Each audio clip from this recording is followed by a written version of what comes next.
There's a thief in your house right now, stealing your happiness in real time, and you invited them in. You keep feeding them. You check in with them multiple times a day. This thief doesn't break windows or pick locks. They live in your pocket, on your screen, in your head. They whisper, "Look at what they have. Look at where they are. Look at what you're missing." And every time you listen, every time you compare, a little more joy drains out of your life.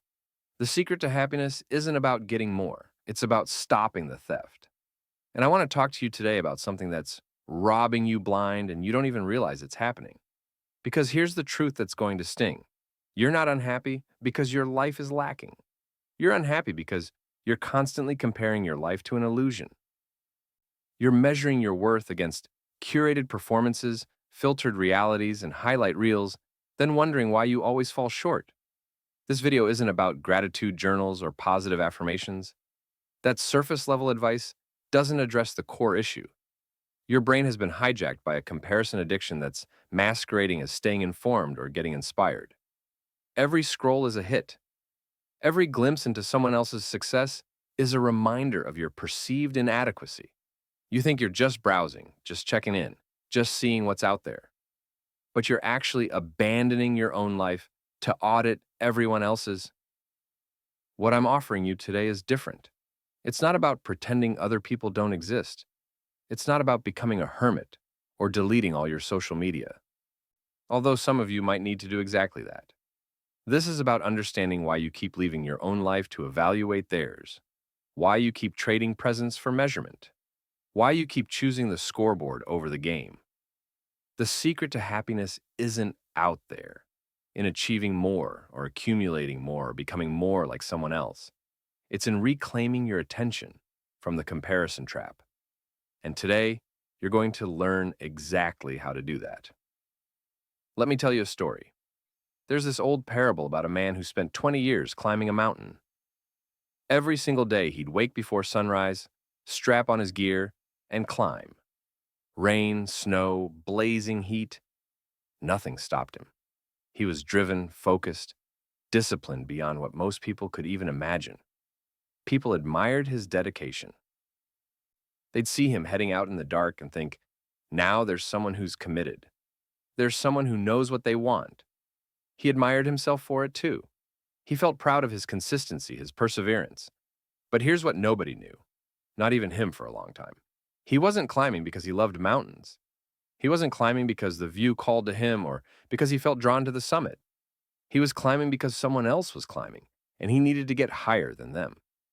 Every single morning, he'd look across the valley at another climber on another mountain and measure his progress against theirs. Are they higher than me today? Am I falling behind? Am I winning this race that nobody else knows we're running? 20 years, 7,300 days of climbing. Think about that. 20 years of effort, sweat, sacrifice, discipline. And finally, exhausted and aged beyond his years, his body broken from 2 decades of pushing, he reached the summit. He stood at the peak, planted his flag, and expected to feel triumphant, expected to feel complete, expected to finally feel like he was enough. Instead, he felt nothing, just emptiness, a hollow ache where the satisfaction should have been. Because the moment he reached the top, the moment he stood on that summit he'd given 20 years of his life to reach, he looked across the valley, and he saw the other climber was on a different mountain entirely. A mountain he now thought looked better, higher, more impressive, more worthy.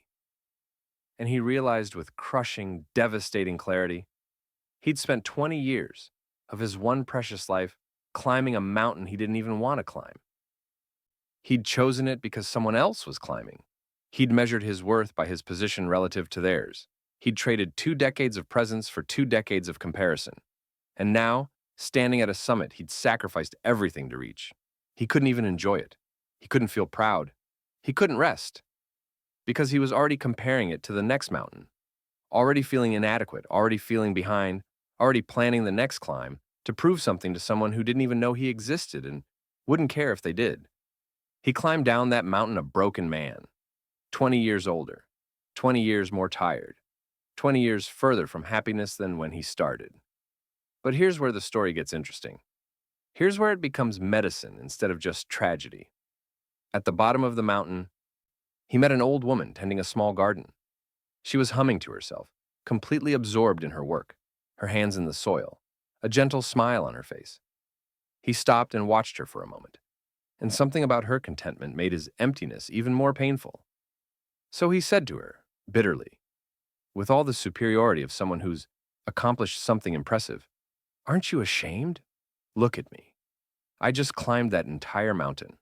I spent 20 years reaching the summit, and you're down here playing in the dirt like a child." She looked up at him with the kindest eyes he'd ever seen, eyes that held no judgment, only clarity, and she said something that shattered his entire worldview. "I'm not playing. I'm living. You spent 20 years going somewhere you didn't want to go so you could feel superior to someone who didn't care. I spent 20 years growing things I love in a place I chose. Tell me, who lived? Who was happy? Who was present for their own life?" The man had no answer, because in that moment, he realized something that changed everything.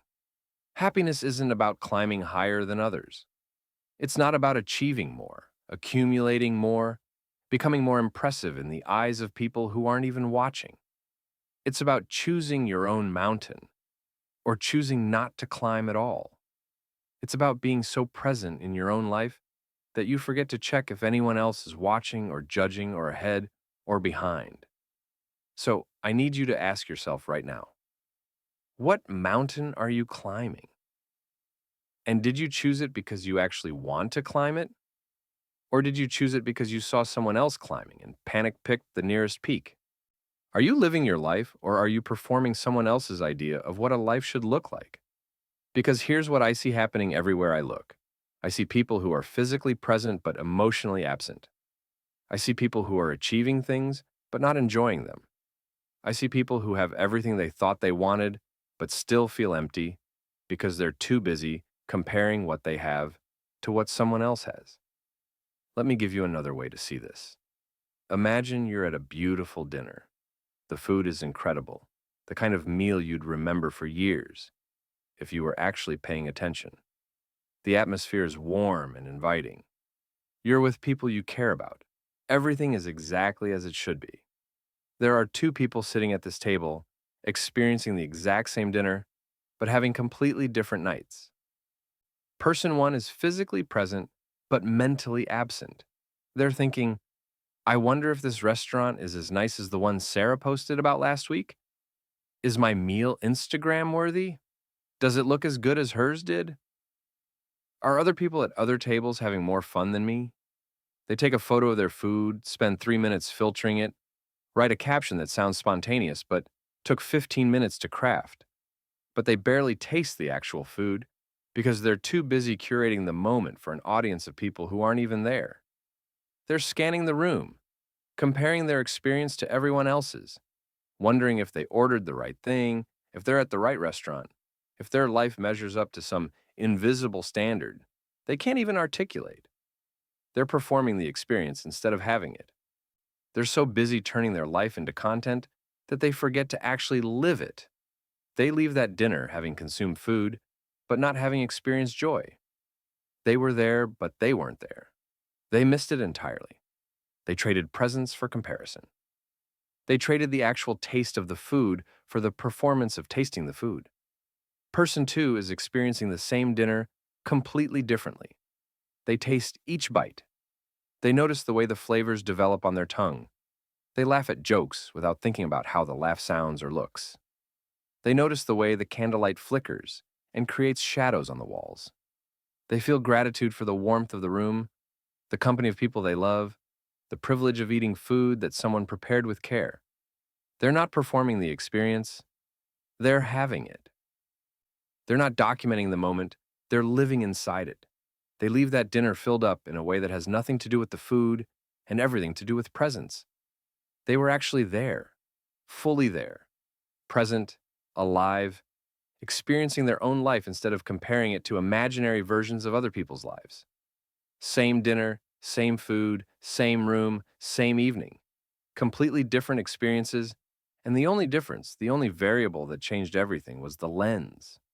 One person was comparing the entire time, measuring, evaluating, judging, performing. The other person was experiencing. And I need you to understand something that might change your entire life. This isn't a metaphor for special occasions. This isn't about fancy dinners or vacations. This is your entire life.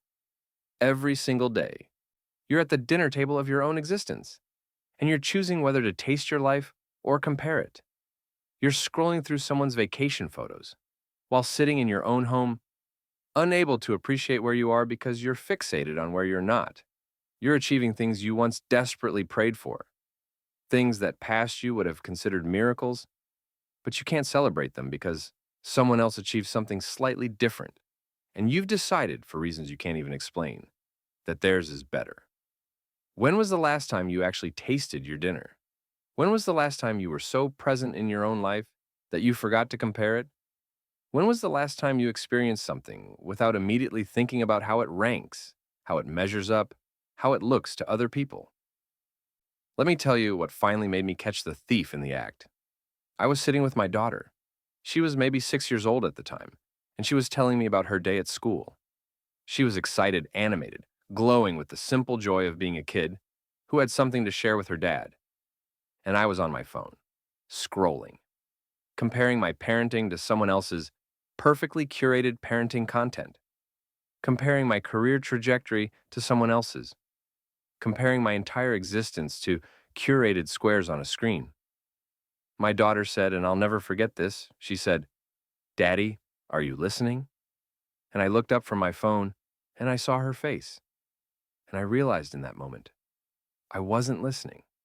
I was physically present, but emotionally absent. I was with her, but I wasn't with her. I was in the comparison universe, in that parallel reality where I'm constantly auditing other people's lives, while my own life, my real, beautiful, imperfect, irreplaceable life, was happening right in front of me. And my daughter, this little human I'd been given the privilege of raising, was right there trying to connect with me. And I was choosing comparison over connection. I was choosing measurement over presence. I was choosing the thief over my own child. That's when I understood with brutal clarity. The thief isn't social media. The thief isn't other people. The thief isn't technology or Instagram or any platform. The thief is the choice, my choice, to leave my own life to evaluate everyone else's. And I could stop that theft anytime I wanted. It was always my choice. It had always been my choice. So how do you stop it? How do you come back to your own life when you've been living in the comparison universe for so long it feels normal? Let me give you some truths you need to understand. First truth: comparison is the theft of presence. Every moment you spend comparing is a moment you're not actually living. You can't be present and comparative simultaneously. It's impossible. They're mutually exclusive states of being. You're either tasting your dinner or judging it. You're either experiencing your life or measuring it. But you can't do both. Second truth: you're comparing your behind the scenes to everyone else's highlight reel. You know all your failures, all your fears, all your doubts, all your bad days, all your worst moments. You live with the full messy reality of being you. But everyone else? You know a curated sliver. You know what they chose to show you. You know their performance, not their reality. Social media isn't reality. It's performance. It's theater. It's people's greatest hits compilation. And you're comparing your full unedited director's cut, including all the deleted scenes and bloopers, to their polished 3-minute trailer. It's not a fair comparison. It was never designed to be fair. You're playing a rigged game and wondering why you keep losing. Third truth: happiness is not a destination, it's a lens. You think you'll be happy when you achieve this, when you acquire that, when you become something else. But I promise you, I absolutely promise you, people who have the things you want are still comparing themselves to people who have different things. The comparison never ends, because it's not about circumstances. It's about the lens you're using to view your circumstances. I have everything I prayed for 5 years ago. Everything. And yet I can still find myself scrolling at midnight feeling inadequate because someone's success looks shinier than mine. The external circumstances don't fix the internal lens. You have to fix the lens. Fourth truth, your worth is not comparative, it's inherent. You're not more valuable if you're ahead and less valuable if you're behind. That's not how worth works. That's not how value works. You're inherently valuable simply because you exist. Full stop. Period. End of sentence. The comparison game is rigged because the entire premise is false. Fifth truth. The only comparison that matters is you versus past you. Are you growing? Are you learning? Are you becoming more yourself, more authentic, more aligned with who you actually are beneath all the performance? That's the only measurement that serves you. Everyone else is on a different path, with different circumstances, different resources, different definitions of success, different starting points, different destinations. So here's what you actually do. Here's the practice. First, the awareness pause. When you catch yourself comparing, and you will catch yourself because this is a deeply ingrained habit, just pause. Don't judge yourself for it. Don't add shame on top of comparison. Just notice it. Say to yourself, I'm comparing right now. Name it. This simple act of naming interrupts the pattern and brings you back to choice. You can't change what you don't notice. Second practice, the 3 gratitudes. Every single time you feel the comparison spiral starting, immediately list 3 specific things you're grateful for in your current reality. Not generic gratitudes like I'm grateful for my health. Specific ones. I'm grateful for the coffee that's still warm in my hand right now. I'm grateful that my body woke up this morning. I'm grateful for the sunlight coming through this window, creating patterns on the floor. Specificity anchors you in the present moment. Third practice, the social media audit. This one's hard, but necessary. Unfollow anyone who makes you feel consistently inadequate. I don't care if they're your friend. I don't care if unfollowing feels rude. This isn't about them being bad people. This is about you being human. Your nervous system doesn't know the difference between inspiration and inadequacy. If someone's content consistently triggers comparison, if seeing their posts makes you feel less than, remove it. Protect your mental environment the same way you'd protect your physical environment. Fourth practice, the presence practice. Set a timer for just 2 minutes. During those 2 minutes, be fully present with whatever you're doing. If you're drinking coffee, just drink coffee. Notice the temperature, the taste, the way the cup feels in your hand. If you're walking, just walk. Notice how your feet feel hitting the ground, the air on your skin, the sounds around you. Notice sensations, not evaluations. This trains your brain to experience instead of compare. Fifth practice, the celebration reframe. When someone else succeeds, when someone achieves something impressive, practice genuine celebration without making it about you. Their success doesn't mean your failure. Someone else winning doesn't mean you're losing. They succeeded is a complete sentence. It doesn't need to be followed by which means I'm behind or which means I'm not good enough. Their win doesn't shrink your possibility. There's enough success to go around. Abundance thinking rewires the comparison addiction.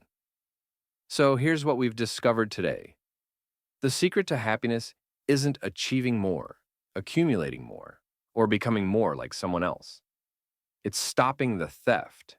It's reclaiming your presence from the comparison trap. You learn that you've been living in 2 universes, the real one and the comparative one, and you've been spending most of your time in the wrong one. You've been absent from your own life because you're too busy auditing everyone else's. Here's your mantra, and I want you to let this sink all the way down into your bones. My life is not a competition. My worth is not comparative. My happiness is not determined by where I rank on some invisible scoreboard, but by whether I'm actually present in my own life. And right now, in this moment, I am enough. Say it when you're scrolling at 2 in the morning, feeling inadequate. Say it when you feel behind some imaginary timeline. Say it when someone else's success makes you question your own worth. You are not behind. You are not ahead. Those concepts don't even apply to your life. You are exactly where your unique path has brought you, and that is exactly where you need to be right now. If this gave you even one moment of relief from the exhausting scoreboard you've been living on, hit that like button. Comment and tell me what's one thing you're genuinely grateful for in your life right now. Something real, something specific, something that's yours and has nothing to do with comparison. And subscribe because we're all learning to stop comparing and start living, one present moment at a time. The thief only wins if you keep feeding them. Stop, look around, taste your dinner. Notice the sunlight, feel your breath. This is your life. Stop comparing it and start living it. You've spent enough time in the wrong universe. Come back. Your actual life is waiting for you. I'll see you in the next one.